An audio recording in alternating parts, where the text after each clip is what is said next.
नाही, जी कायद्यानुसार जे बंधनकारक आहेत, आरोपीला संधी देतो आपण BNSS प्रमाणे आणि त्या संधीप्रमाणे त्यांना ते नोटीस इश्यू केलेली आहे.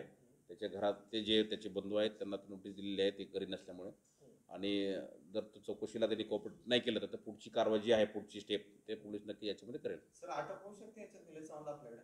मला ते सांगतो की जी प्रोसिजर आहे ते प्रोसिजरप्रमाणे पोलीस सर्व कारवाई करतील. आणि बावधन पण पोलीस त्यांना शोधत आहेत, बावधनचा याच्यात पण एक गुन्हा दाखल. काल आपला गुन्हा ऑलरेडी जो आहे निलेश चौरमध्ये तो परवा दिवशी आपण दाखल केलेलाच आहे. आणि आपण जे म्हणलं पथकासंदर्भातले की जे ज्या आवश्यक गोष्टी ज्या सर्व आहेत त्या सर्व गोष्टीसाठी पोलीस प्रयत्नशील आहेत. सर याची पार्श्वभूमी काय आहे, काय चौकशी केली का?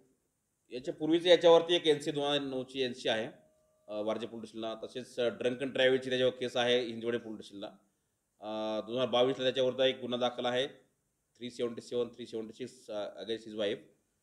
तर हे सर्व त्याचं बॅकग्राऊंड आहे, त्याचं पूर्वीची पार्श्वभूमी आहे.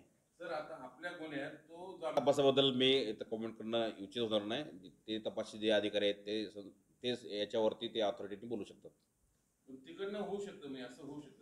मी तुम्हाला त्यांच्या तपासाबद्दल मी इथं कमेंट करणं चुकीचं आहे. त्याच्यामुळे त्या गोष्टी संदर्भात तेच योग्य ते खुलासा करते.